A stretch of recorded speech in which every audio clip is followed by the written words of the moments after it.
I'm Rebecca Hoffman, 36 years old, a real estate developer in Portland, Oregon, living what most people would call an extraordinary life. I built my company from scratch, designed eco-friendly homes that changed neighborhoods, and owned a stunning modern loft in the Pearl District that I poured my heart into creating. Every exposed beam, every floor-to-ceiling window overlooking the city lights, every smart system I installed represented years of sacrifice and vision.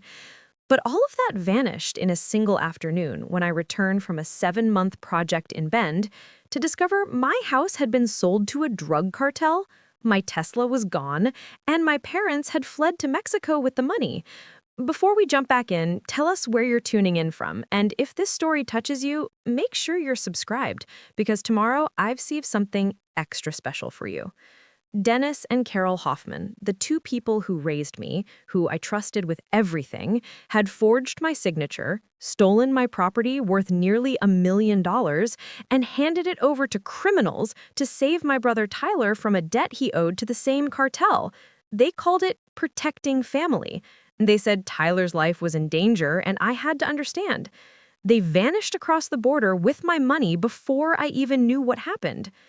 What would you do if your own parents betrayed every ounce of trust you'd ever given them, sold your dream to murderers, and disappeared into another country? Would you fight back? Or would you let them destroy everything you built? The rain hammered against the windshield of my rental car as I drove through Portland streets after 7 exhausting months away. My shoulders ached from the constant stress of managing the Bend development project, a massive mixed-use complex that had consumed every waking hour since January. It was late September now, and all I wanted was to collapse into my own bed, brew coffee in my kitchen, and stare out at the city I loved from my rooftop terrace. The Pearl District always felt like home in a way nowhere else could. I'd bought the industrial loft space 5 years ago when it was nothing but concrete and potential, then spent 2 years transforming it into something that reflected everything I valued. Clean lines, sustainable materials, technology integrated seamlessly into century-old bones.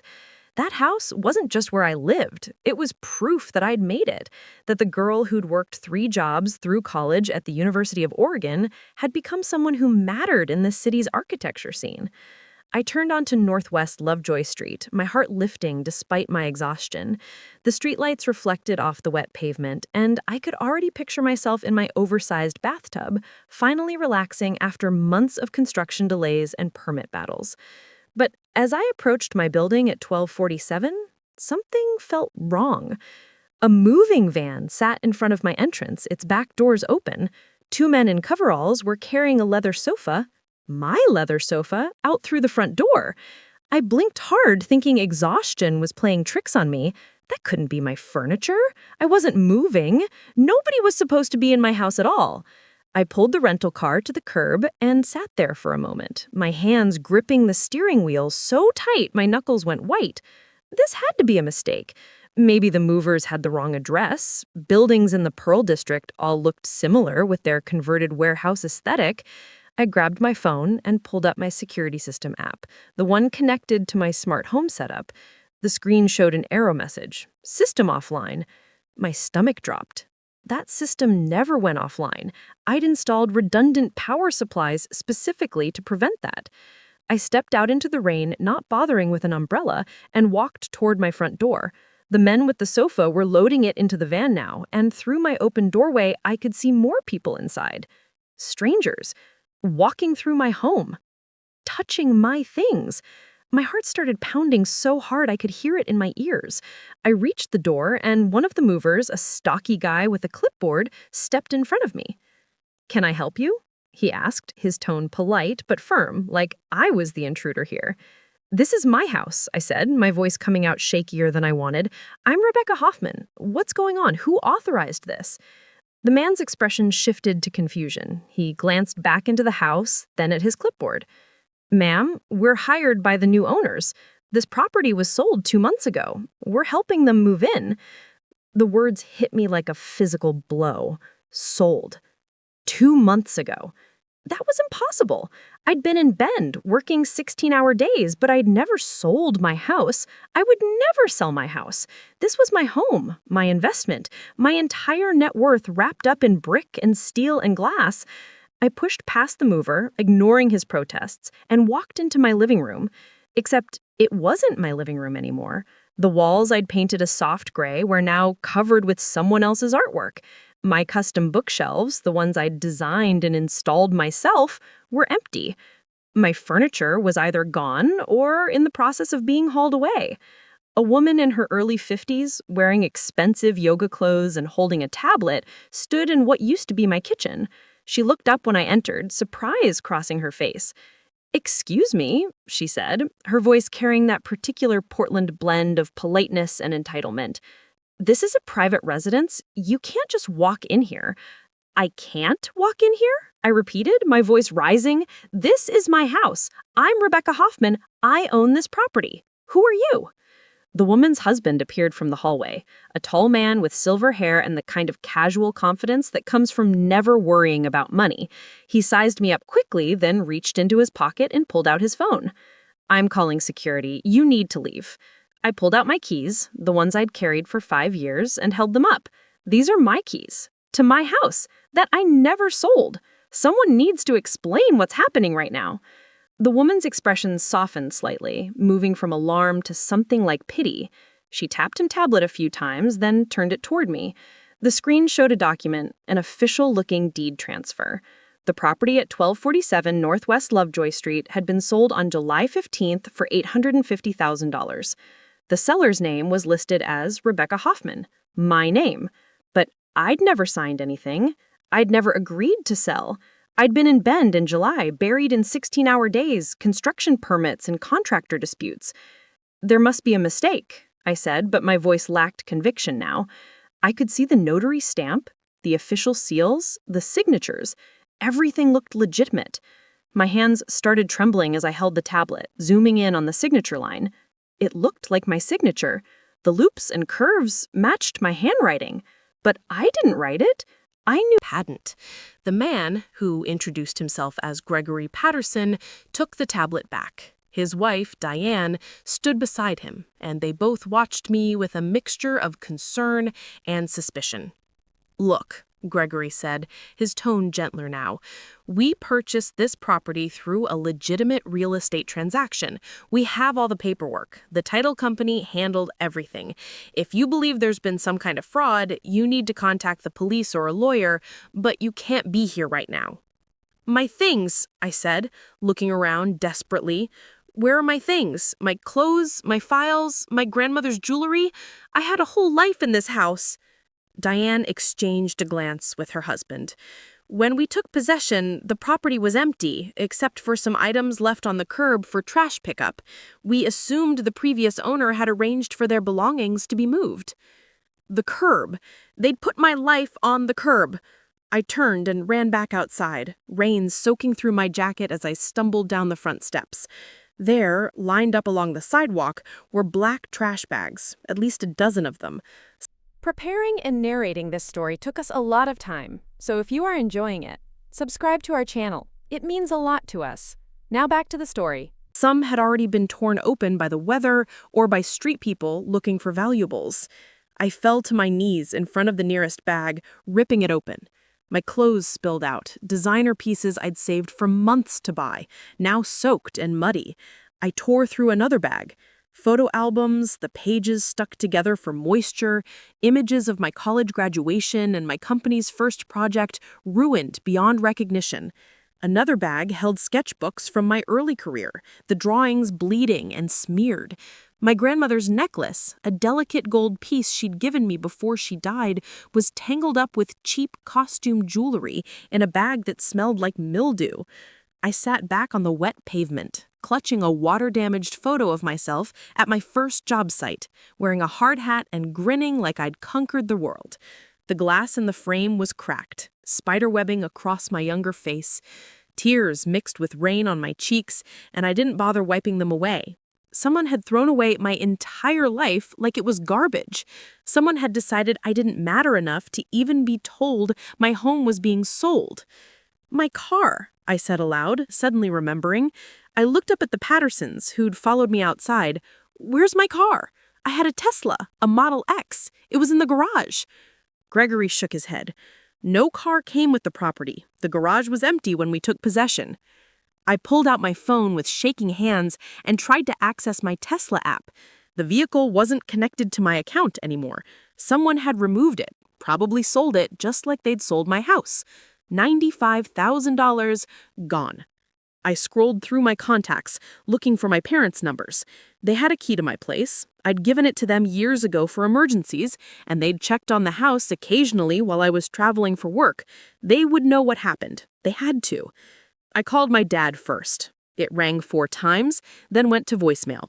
Dennis Hoffman's voice, cheerful and casual, asked me to leave a message. "Dad," I said, trying to keep my voice steady, "it's Rebecca. Something's happened to my house. Someone sold it while I was in Bend. Call me back immediately. I need to know what's going on."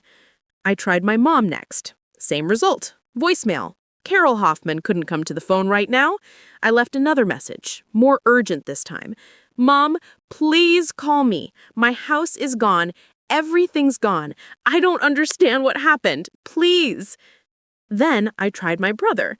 Tyler's phone didn't even ring. It went straight to a disconnected number message. "The number you have dialed is no longer in service." My chest tightened.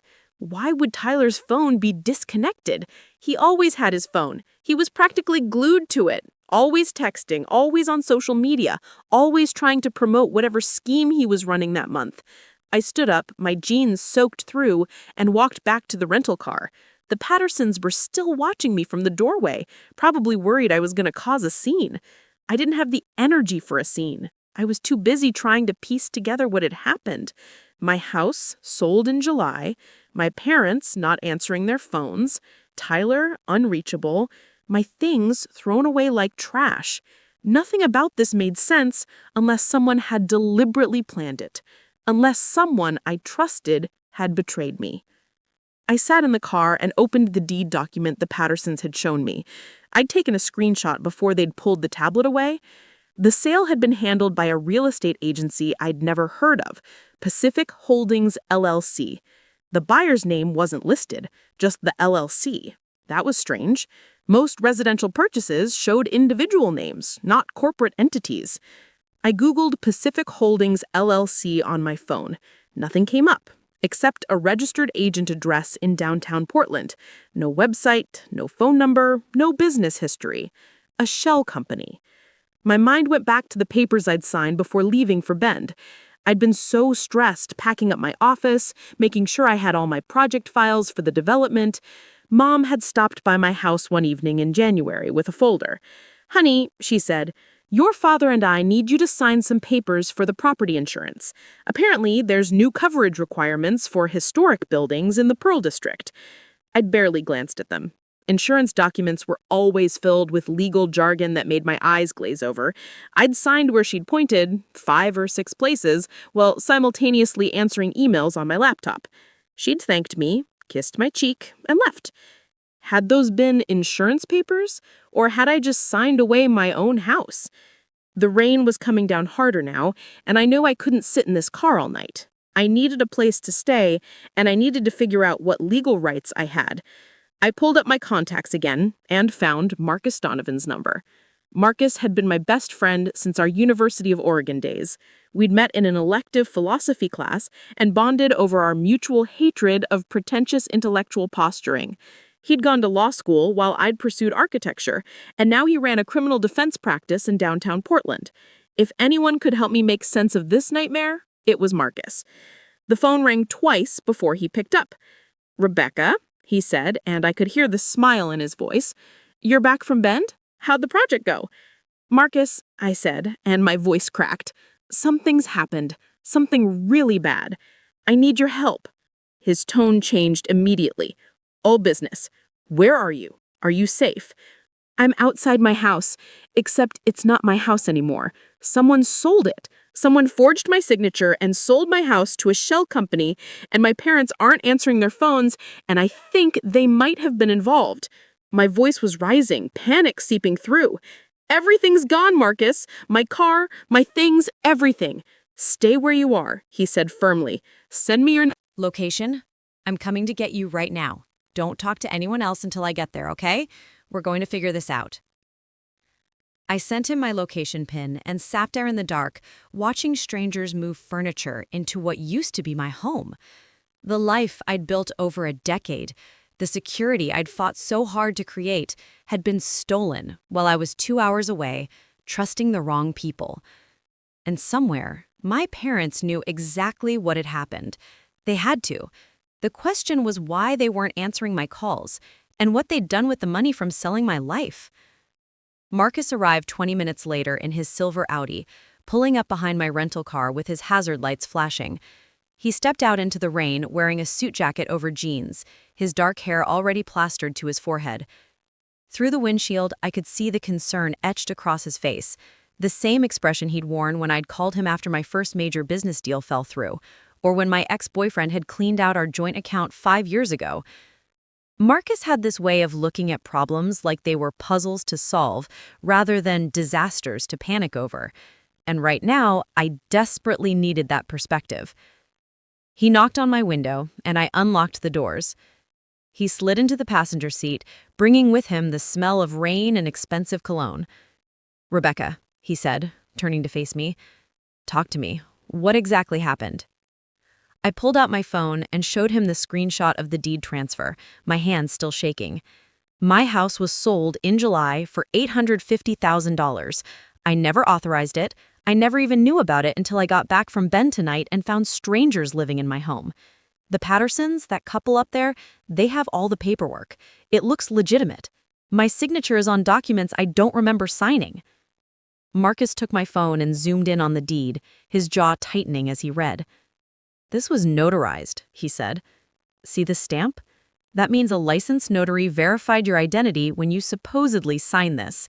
Were you in Portland on July 15th? I was in Bend. I'd been there since January. I have emails, calendar appointments, contractor meetings, everything that proves I was 2 hours away when this sale supposedly happened. Then either the notary is lying or someone impersonated you." Marcus scrolled through the document, his lawyer brain already working through possibilities. "What about your parents? You said they weren't answering. Do they have access to your property? I gave them a key years ago. They'd check on the place when I traveled, water my plants, that kind of thing. I trusted them completely." The words tasted bitter in my mouth now. "Before I left for Bend, my mom came over with some papers. She said they were for property insurance, something about new requirements for historic buildings. I signed them without really reading them. I was so busy getting ready for the project." Marcus closed his eyes for a moment, and I could see him processing the implications. "Rebecca, those probably weren't insurance papers. If your signature is on that deed and you don't remember signing a deed, then someone likely had you sign something under false pretenses. That's fraud. But we need to figure out who benefited from this sale and why." "My car is gone too," I said. "My Tesla. It's not in the garage and it's been removed from my account. That's another $95,000. Just vanished." He pulled out his own phone and started typing notes. "We're talking about nearly $1 million in assets. This isn't some small-time scam. Someone planned this carefully. The shell company, Pacific Holdings LLC, that's a red flag. Legitimate buyers don't usually hide behind corporate entities for residential purchases unless they're trying to obscure the money trail." I watched the movers carry another load of furniture into my former home, and something inside me cracked. They threw my things on the curb, Marcus. Everything I owned just dumped in trash bags. My grandmother's jewelry, my photo albums, my work from college, it was all sitting in the rain like garbage. Who does that to another person? Who looks at someone's entire life and decides it's worth nothing? Marcus reached over and squeezed my shoulder. "Someone who doesn't see you as a person. Someone who sees you as an obstacle or a resource. And that's what we're going to find out. But first, you need somewhere to stay tonight. You're coming to my place. Tomorrow we'll start making calls and filing reports." "I can't just leave this," I said, gesturing toward the house. "That's my home. I built that. Every detail, every choice, I made it what it is." and we're going to get it back, Marcus said firmly. But right now you're exhausted and you're in shock. You need rest and you need a clear head for what's coming next. Trust me on this. I wanted to argue, but he was right. My body felt like it was moving through molasses, every movement requiring conscious effort. The adrenaline that had carried me through the last hour was fading, leaving behind a bone-deep weariness that made my eyes burn. I nodded slowly and started the rental car. Marcus sent me his address, even though I knew exactly where he lived, and I followed his Audi through the rain-slicked streets of Portland, leaving behind the Pearl District and the life I'd thought was waiting for me. Marcus lived in a modern townhouse in the Northwest District, all clean lines and floor-to-ceiling windows that overlooked the city. His guest room was minimalist but comfortable, with a queen bed and blackout curtains that he pulled closed after showing me where everything was. There's towels in the bathroom. Take a hot shower, get some sleep. We'll tackle this in the morning with fresh eyes. But I couldn't sleep. After Marcus went to bed, I lay in the dark staring at the ceiling, my mind racing through everything that had happened. The shocked faces of the Pattersons when I'd walked into what they thought was their new home. The sight of my belongings rotting in trash bags. The way my parents' phones had gone to voicemail, like they were avoiding me. And Tyler's disconnected number, which felt increasingly ominous the more I thought about it. I grabbed my phone from the nightstand and opened social media. My mom was active on Facebook, always posting pictures of her garden or articles about teaching methods even though she'd retired 3 years ago. But when I pulled up her profile, I found it was gone. Not deactivated, which would have shown a generic message, but completely deleted. No trace of Carol Hoffman existed on the platform where she'd spent hours every day for the past decade. My dad's Facebook was the same. Deleted. No explanation, no final post, just absence. I searched for Tyler next. His Instagram, where he used to post constantly about whatever business venture he was promoting, had been wiped clean. The account still existed, but every photo was gone, replaced by a blank grid. His Twitter was suspended. His LinkedIn account was deleted. Showed he was no longer employed at the marketing firm he'd supposedly been working for, and the last update was from March, 6 months ago. Something was very wrong. This wasn't just about my house being sold. This was about my entire family vanishing from public view while I was isolated in Bend, working too hard to notice the warning signs. I thought back to the last time I'd actually seen them in person. It had been Christmas, 9 months ago. We'd had dinner at their ranch house in Beaverton, the same house where I'd grown up. Tyler had been there, more fidgety than usual, checking his phone constantly. He'd asked me about my development company's finances, wanted to know how much we were worth, whether I had good insurance, if my properties were properly protected. I thought he was just making conversation, maybe even showing interest in my success for once. Now those questions felt like reconnaissance. And my parents had been strange that night too, now that I replayed the memory.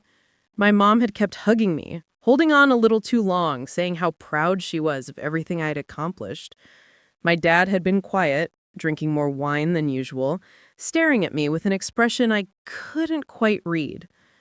At the time, I'd attributed it to them getting older, becoming more sentimental. But what if they'd already known? What if they were already planning to betray me and the guilt was eating at them even then? I rolled over and pulled up my email, searching for anything for my parents over the past 7 months. There were a few messages from my mom in the first couple months I was in Bend, brief notes asking how the project was going, telling me about her book club, normal mother-daughter communication. But the last email from her was dated April 12th, almost 6 months ago. Nothing since then. I'd been so consumed with work that I hadn't noticed the silence.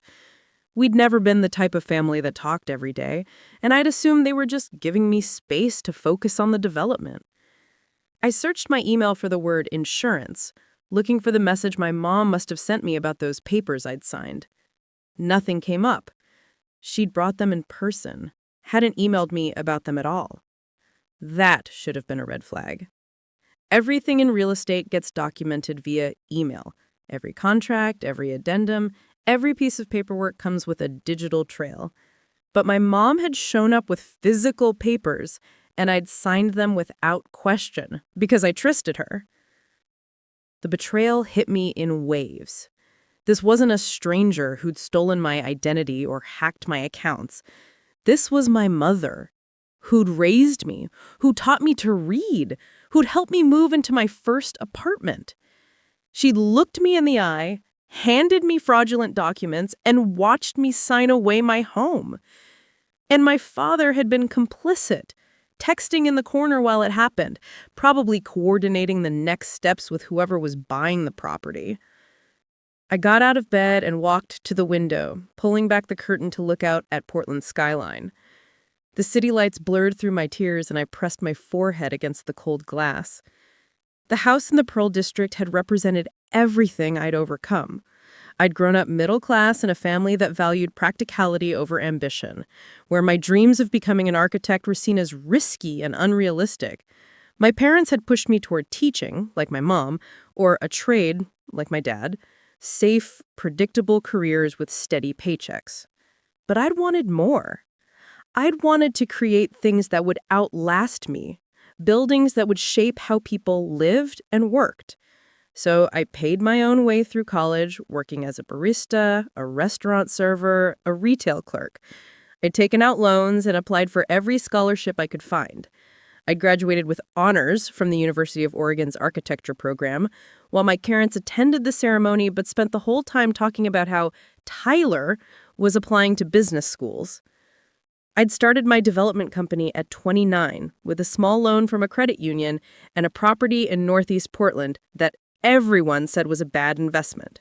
I'd proven them wrong, renovated it, sold it for double what I'd paid, and used the profit to fund my next project.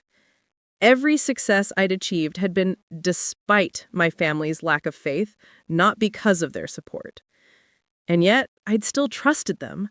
I'd still given them access to my home, still signed papers when my mother asked, still believed that blood meant something. Now, I was standing in someone else's guest room with nothing but the clothes on my back and a rental car, while my parents were somewhere unreachable and my life's work belonged to strangers. My phone buzzed with a text message, and I nearly dropped it in surprise. The screen showed an unknown number with a Portland area code. The message was brief and cryptic. "Rebecca, this is Jessica Martinez, Tyler's ex. I know what happened to your house. We need to talk. Meet me tomorrow at Stumptown Coffee on Division at 2 p.m. Come alone. I have information you need. Jessica Martinez." I hadn't thought about her in years. She and Tyler had been engaged about 3 years ago, but the relationship had imploded spectacularly. I'd never gotten the full story, just bits and pieces from my mom about how Jessica was too controlling, too demanding, not supportive enough of Tyler's entrepreneurial spirit. At the time, I'd taken my family's side without question, and even had blocked Jessica on social media when she'd tried to reach out to me after the breakup. Now I wondered what she'd been trying to tell me. I stared at the message for a long moment, my thumb hovering over the reply button. This could be a trap. Jessica could be working with whoever had stolen my house, trying to lure me into something worse. But she also might be the only person willing to tell me the truth about what Tyler had done and where my family had gone. I typed out a response. "I'll be there. How do I know I can trust you?" The reply came within seconds. "Because Tyler did the same thing to me. He stole $50,000 and destroyed my credit. Your family helped him do it. I've been waiting 3 years for the chance to make this right." I saved her number and set my phone down, my mind spinning with new possibilities. Tyler had a history of hurting people, and my parents covering for him. I'd known he was irresponsible, that he'd failed at multiple business ventures, that he always seemed to be asking for money. But I'd never imagined he was actively defrauding people with my parents' help. What had my brother gotten involved in that was bad enough to require stealing my house? And why had my parents chosen to protect him instead of warning me? Sleep finally came around 4 in the morning, fitful and dreamed with nightmares about locked doors and signatures I couldn't stop writing. When I woke up, sunlight was streaming through the curtains. I smell coffee brewing downstairs. I checked my phone and found a dozen missed calls from an Oregon number I didn't recognize. No voicemail, just repeated attempts to reach me between 6 and 7 a.m. I pulled on the same clothes from yesterday, still damp and wrinkled, and headed downstairs. Marcus was in his kitchen, already dressed in a crisp button-down and slacks, his laptop open on the counter. He looked up when I entered and gestured to the coffee pot. "Help yourself. I've been doing some research on Pacific Holdings LLC. It gets interesting."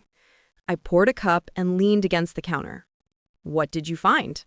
"The company was registered in Delaware 3 months before your house was sold," Marcus said, turning his laptop so I could see the screen. "Delaware is a popular state for shell companies because of their privacy laws. The registered agent is a law firm that specializes in anonymous corporate structures. But here's where it gets weird." He clicked to another tab. "I have a friend at the county assessor's office. She owed me a favor, so I asked her to pull the transaction history for your property. The $850,000 purchase price? It was paid entirely in cash. Wire transfer from an offshore account in the Cayman Islands." My coffee cup froze halfway to my lips. The Cayman Islands? That's where people hide money from the IRS. Why would someone use offshore funds to buy a house in Portland? "That's the question, isn't it?" Marcus said. "Legitimate real estate transactions don't usually involve Caribbean banking. This has all the hallmarks of money laundering. Someone needed to convert dirty money into clean assets, and your house was the vehicle they chose."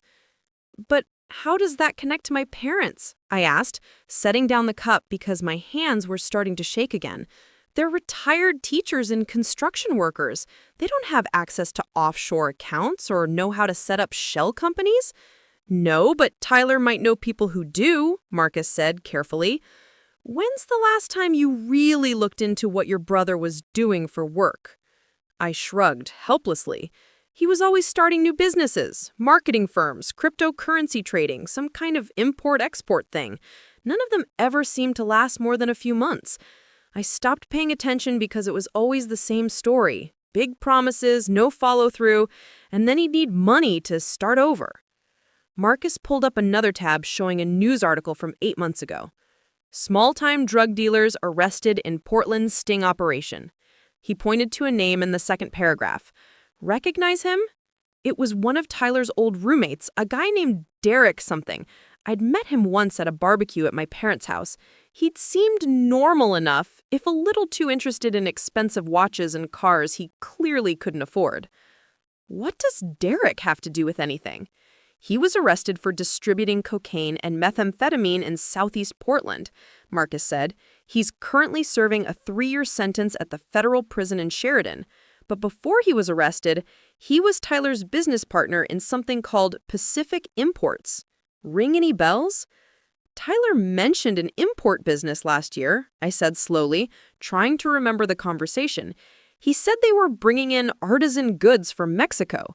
Textiles and pottery, he told me. Said he was finally going to make it big with authentic cultural products." Marcus gave me a look that said we both knew Tyler hadn't been importing pottery.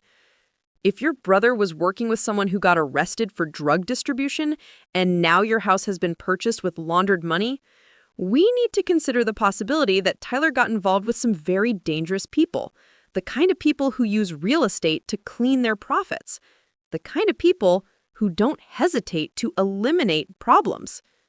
"You think Tyler sold my house to drug dealers?" I said, the words sounding absurd even as they left my mouth. "That's insane. He's my brother. He's an idiot and a screw-up, but he's not a criminal." "Except he might be," Marcus said gently. "And if he is, your parents might have helped him because they were scared, or because they thought they were protecting him. Either way, we need to find out what's really going on before you walk into that meeting with Jessica Martinez." "You know about the meeting," I said. "You checked my phone?" Your phone buzzed while you were asleep and I saw the preview notification, Marcus admitted. I wasn't snooping, but when I saw Tyler's ex-fiancé was reaching out, I got concerned. You can't meet her alone, Rebecca. If there are dangerous people involved in this, showing up somewhere without backup could put you at risk. She said to come alone, I protested. If I bring someone, she might not talk to me. Then I'll be nearby, but out of sight, Marcus said firmly. You go into Stumptown and I'll sit at a different table. If anything seems wrong, you signal me and we leave immediately. But I'm not letting you walk into a potentially dangerous situation by yourself. That's non-negotiable. I wanted to argue that I was a grown woman who could handle my own meetings, but the truth was, I felt completely out of my depth. 24 hours ago, my biggest concern had been whether the Bend development would pass final inspection. Now I was discussing money laundering and drug dealers and offshore accounts. I needed Marcus's steady presence, even if I didn't want to admit it. Fine, I said, but you need to actually stay out of sight. If Jessica sees you and gets spooked, we might lose our only lead to finding out what happened. Deal, Marcus said. He closed his laptop and checked his watch. We have 5 hours before the meeting. We should go to the police and file a report about the house. Get this on record officially. What good will that do? I asked bitterly. The sale looks legitimate. I signed the papers, even if I didn't know what I was signing. The cops are just going to say it's a civil matter and tell me to get a lawyer. Maybe, but we still need the documentation. Marcus picked up his keys. Plus, I want to get a look at the actual deed on file at the county office. See if there's anything in the paperwork that might give us leverage. Sometimes forgers make small mistakes that aren't obvious at first glance. We spent the morning at the Multnomah County Courthouse, navigating bureaucracy and pulling every document related to the sale of my property. Marcus was right about the deed. When we examined it closely in the records office, he pointed out a small discrepancy. The notary stamp showed a commission expiration date that didn't match the state licensing database. It was off by 3 months, a subtle error that would have been easy to miss, but suggested the stamp itself might be fraudulent. This is good, Marcus said, photographing the document with his phone. This gives us grounds to challenge the notarization. If the notary stamp is fake, the entire transaction could be invalidated. But we still need to prove someone created a fake stamp. Forged my signature, I said. How do we do that? We find the notary whose information was used, Marcus replied. This stamp has a name, Kevin Walsh. He's either in on the fraud or someone stole his identity. Either way, we need to talk to him. We left the courthouse and drove to the address listed for Kevin Walsh's notary business in Southeast Portland. It was a small office in a strip mall, wedged in between a tax preparation service and a check cashing place. The sign in the window said, "Mobile Notary Services. We can come to you." Marcus parked and we walked to the door, but when I tried the handle, it was locked. A handwritten sign taped to the glass said, "Closed until further notice." That's convenient, I muttered. Think he's involved or just unlucky? Only one way to find out, Marcus said. He pulled out his phone and called the number listed on the notary service website. It rang 6 times before going to voicemail. Kevin Walsh's voice, nasal and nervous sounding, asked callers to leave a message. Marcus didn't. He hung up and looked at me. "We'll try again later. Right now we need to get you ready for this meeting with Jessica." We stopped at a Target so I could buy clean clothes, since everything I owned was either in trash bags or inside a house I no longer had access to.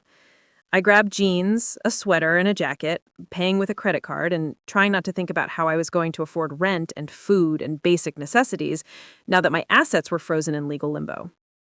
Marcus insisted on buying me lunch at a food cart near his office, some kind of Korean barbecue fusion that I barely tasted.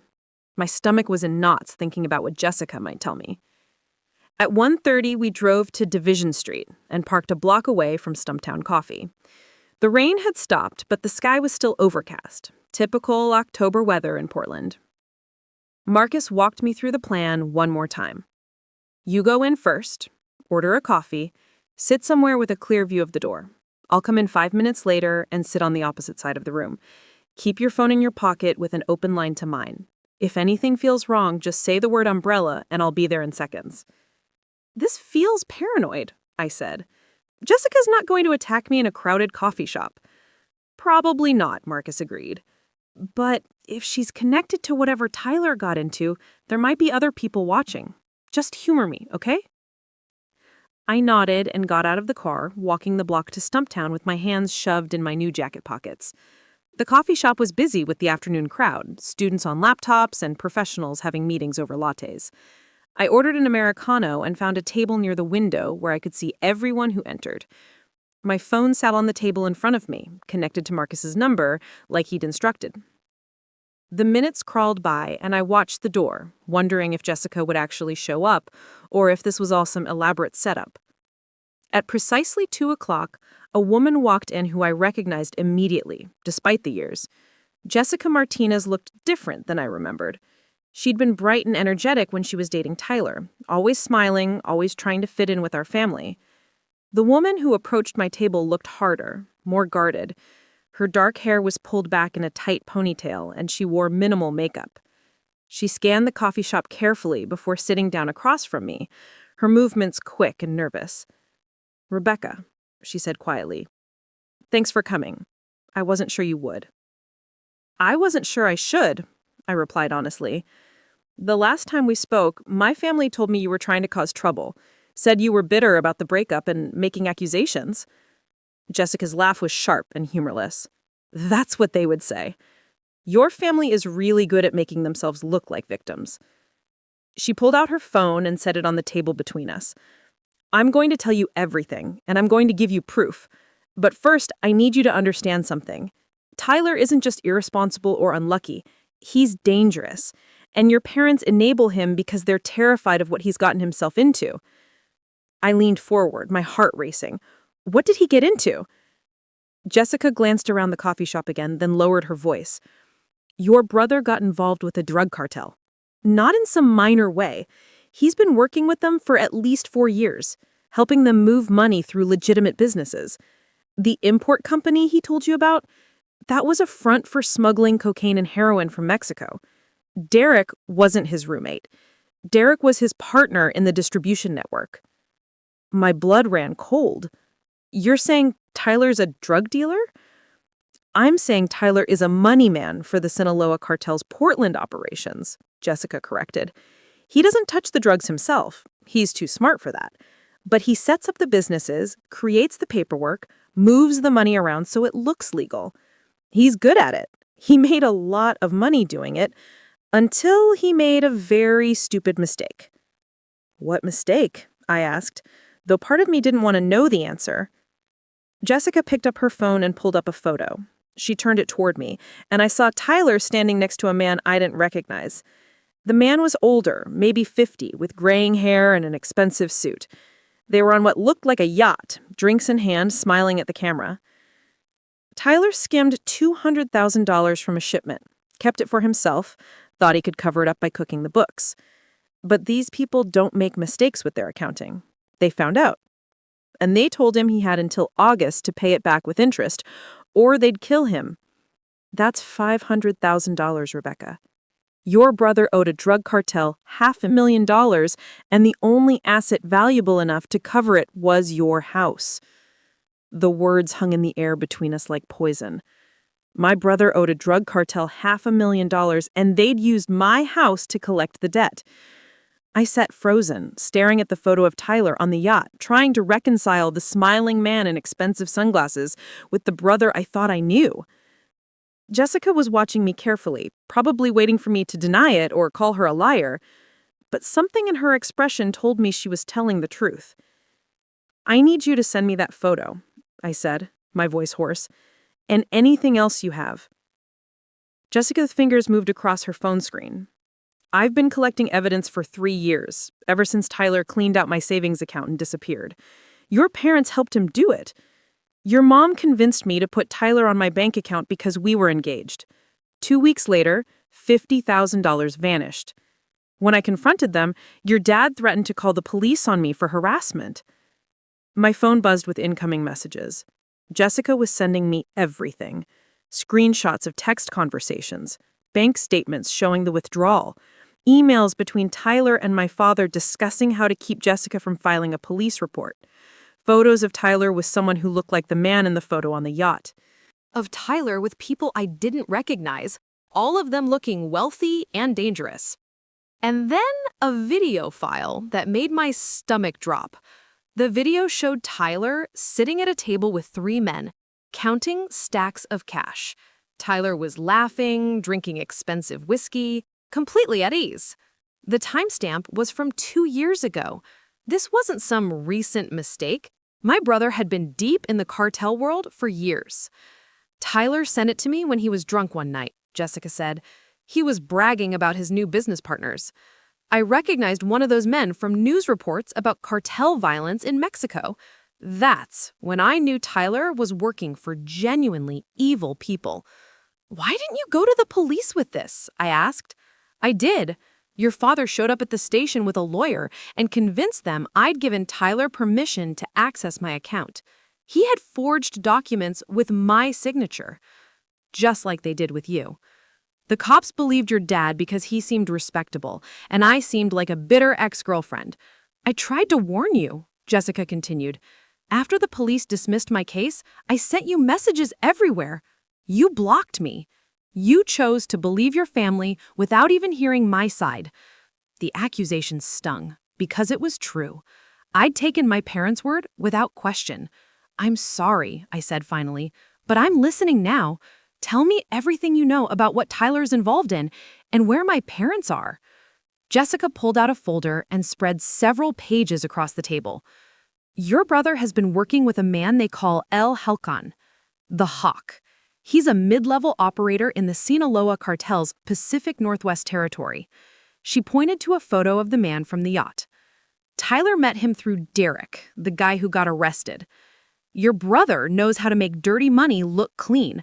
He knows real estate, business licensing, corporate structures. I thought about all Tyler's failed businesses. None of them had been real. They'd all been fronts for laundering cartel money. And my parents had known. This is from your father's account 2 years ago, Jessica said, showing me a bank statement. $20,000 cash deposit. It came right after Tyler had a shipment come through. Your dad started helping Tyler move money around that same month. They're not innocent victims. They're accomplices. But why? I demanded. Why would they risk everything? Because Tyler convinced them he'd be killed if they didn't help. And he was probably right. When Tyler skimmed that $200,000, El Hakan gave him a deadline. Pay it back with interest by August 1st, or they'd make an example of him. Tyler panicked and went to your parents. They did what they've always done. They protected him, no matter the cost.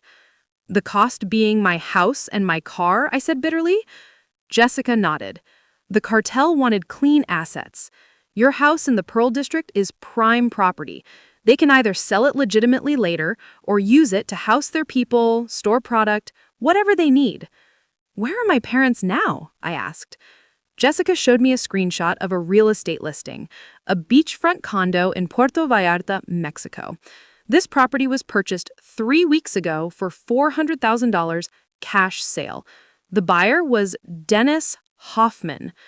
They took my money and bought a place in Mexico, I said. Not a vacation home, a hiding place.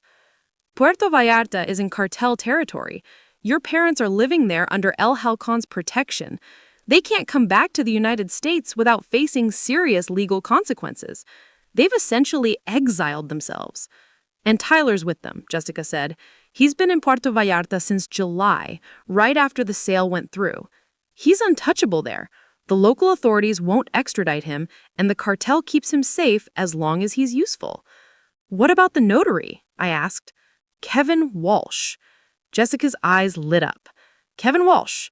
Tyler stole his notary stamp and used it to forge documents.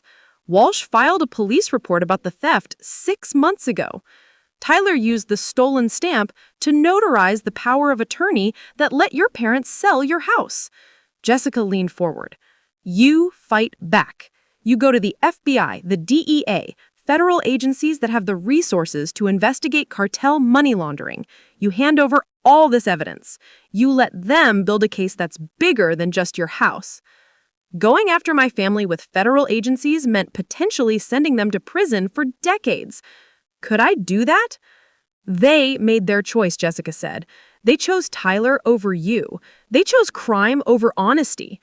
They chose to run away rather than face what they'd done. You don't owe them protection.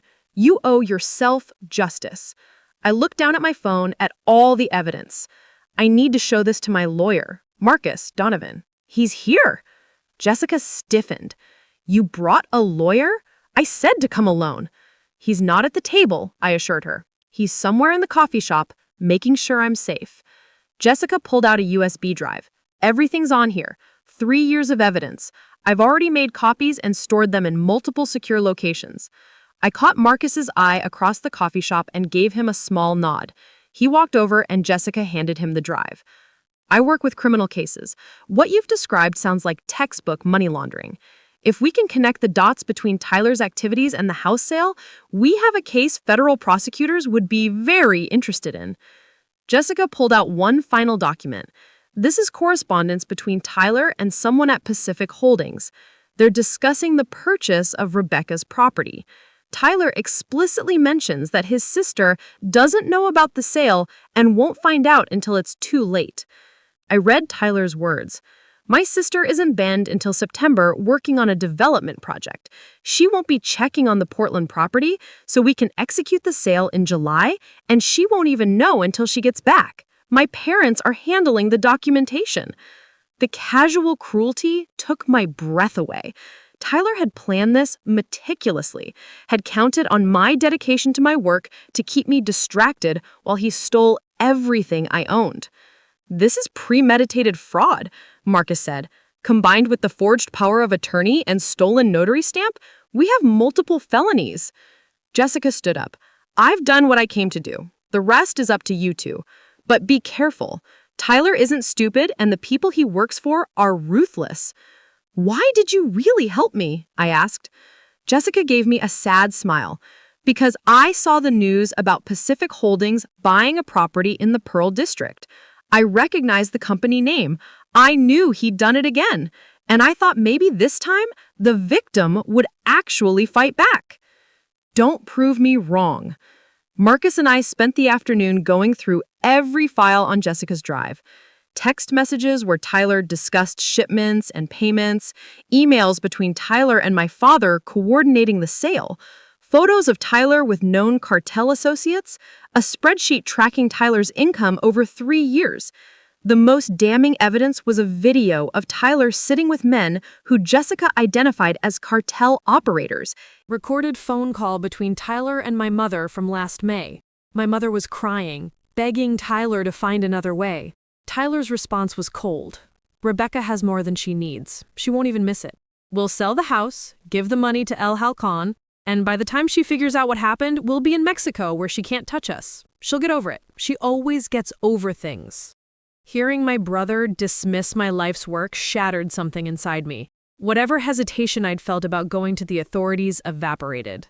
This is enough, Marcus said. We have motive, means, opportunity, and documented intent. The FBI will take this seriously. Then let's do it, I said. I want to file a report tomorrow. I don't care if they're my family. They stopped being my family the moment they decided I was acceptable collateral damage. Marcus started making notes, but I couldn't sit still.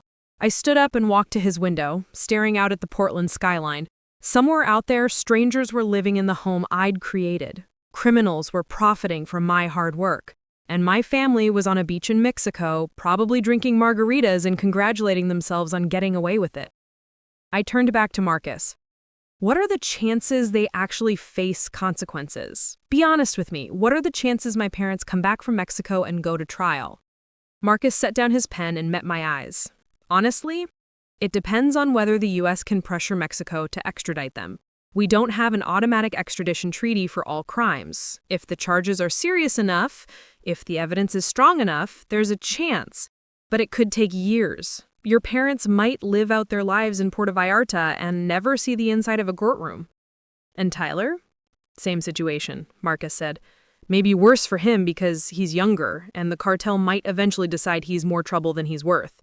But as long as he's useful to them, he's protected. So they might get away with it, I said flatly. all of this evidence, all of this planning, and they might just live in Mexico forever while I'm stuck here dealing with the aftermath. Not necessarily, Marcus said. Even if they never come back, we can still pursue civil and criminal charges. Their assets in the United States can be frozen and seized. Any bank accounts, property, investments, all of it becomes fair game once the investigation starts. They'll be cut off from everything they left behind. And the federal government doesn't forget. If they ever try to cross the border, even decades from now, they'll be arrested immediately. I thought about my parents growing old in a foreign country, unable to return home, always looking over their shoulders. Part of me felt a twinge of sadness for them. They'd raised me, after all. They'd packed my school lunches and attended my soccer games and helped me move into my college dorm. But then I remembered the trash bags on the curb, my grandmother's necklace tangled with junk jewelry, my life's work treated like garbage. The sadness evaporated, replaced with cold determination. What about the house itself? I asked Marcus. If we prove the sale was fraudulent, what happens to the property? That's complicated, Marcus admitted. The government will likely seize it as proceeds of criminal activity. You'd have to file a claim as the rightful owner, prove you never authorized the sale, and hope the courts agree to return it to you rather than keeping it as a forfeited asset. Even in the best-case scenario, you're looking at 2 to 3 years of legal battles. 3 years, I repeated. 3 years of fighting for something that was mine to begin with. I know it's not fair, Marcus said. None of this is fair. But the alternative is letting them win, letting Tyler keep running scams and hurting people. Letting your parents believe they can betray their own daughter and face no consequences. Is that the message you want to send? He was right. This wasn't just about me anymore. Jessica had been victimized by my family and the system had failed her. How many other victims were out there too scared or too discouraged to come forward? If I backed down now, I'd be enabling the same pattern that had allowed Tyler to operate for years. I need to know something, I said to Marcus. When we go to the FBI tomorrow, what exactly happens? Walk me through it. Marcus pulled out his laptop and started showing me the process. First, we contact the FBI's Financial Crimes Division and request a meeting. We bring all the evidence, organized and documented. They'll assign agents to review everything, probably someone from both the FBI and DEA since this involves drug money. They'll interview you extensively, ask for every detail you can remember about your family's activities, your interactions with them, anything that might be relevant. How long does that take? The initial interview could be several hours, Marcus said. Then they'll need time to verify the evidence, follow up on leads, build their case. They might ask you to wear a wire if any of your family tries to contact you. They might want you to testify before a grand jury. This becomes your life for a while, Rebecca. It's not something you can do halfway. I understand, I said. What happens after they build the case? If they have enough evidence, they'll seek indictments. Your parents and Tyler would be charged with fraud, money laundering, conspiracy, potentially other crimes. Warrants would be issued. If they're in Mexico, the warrants would be forwarded to Interpol and the Mexican authorities. The U.S. would formally request extradition, and then it becomes a diplomatic and legal process that could take months or years. And the cartel? What happens to El Halcón and the people who actually orchestrated this? That's where it gets tricky, Marcus said. The cartel operates internationally with sophisticated security and legal protections. Taking them down requires massive resources and multi-agency cooperation. Your case might be part of a larger investigation, or it might be considered too small for the DEA to prioritize. But at minimum, we can disrupt their Portland operations, seize the properties they've acquired through fraud, and make it harder for them to launder money through real estate. I walked back to the couch and sat down, the weight of everything pressing on my shoulders. 24 hours ago, I was driving home from Bend, tired but satisfied with completing a major project. Now I was planning to bring down my entire family and go up against a drug cartel. The transformation was dizzying. Marcus came and sat beside me. You don't have to decide tonight, he said gently. Sleep on it. Make sure this is really what you want. Because once we start this process, there's no going back. Your relationship with your family will be over. Your name will be in legal documents and possibly news reports. Your privacy will be invaded. People will have opinions about your choices. It's going to be brutal. I looked at him. this friend who'd stood by me. Through every challenge I'd faced since college. What would you do? I asked. If it was your family, what would you choose? Marcus was quiet for a moment. Honestly, I'd probably struggle with it just like you are. Family loyalty is powerful, even when it's not deserved. But I think I'd remember that loyalty has to go both ways. Your family wasn't loyal to you. They were loyal to Tyler. And they sacrificed you to protect him. That's not real family. That's just people who share your DNA. His words crystallized something I'd been feeling, but couldn't articulate. My parents had made a choice about which child mattered more, and it wasn't me. They'd decided Tyler's life was worth destroying mine for. That wasn't love.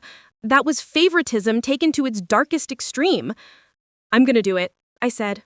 Tomorrow morning, we call the FBI. I want to file a complete report with everything Jessica gave us and everything we found.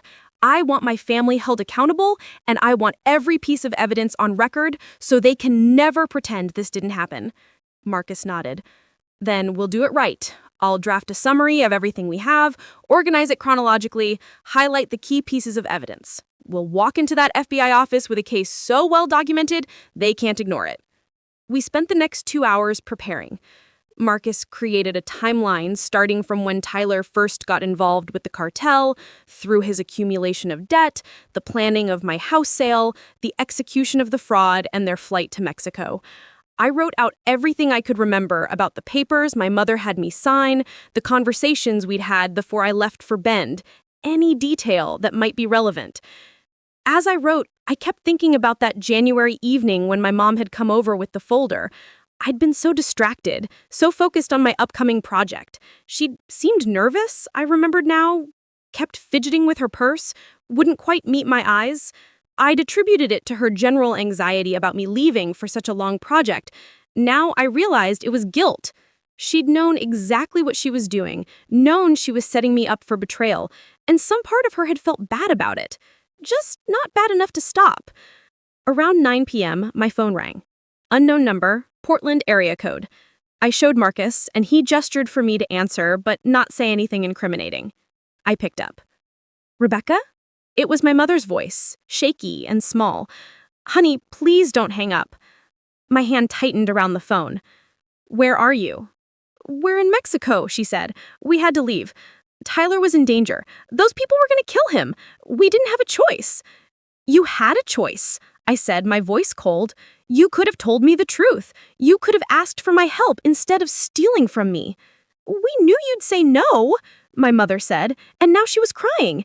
You'd already refused to help Tyler. We had to do something. He's your brother. We couldn't just let him die. So you destroyed my life instead, I said. You sold my house to drug dealers and fled the country? Do you have any idea what you've done to me? You can rebuild, she said desperately. You're strong. You're successful. You'll be fine. But Tyler needed that money or they would have killed him. We had to choose.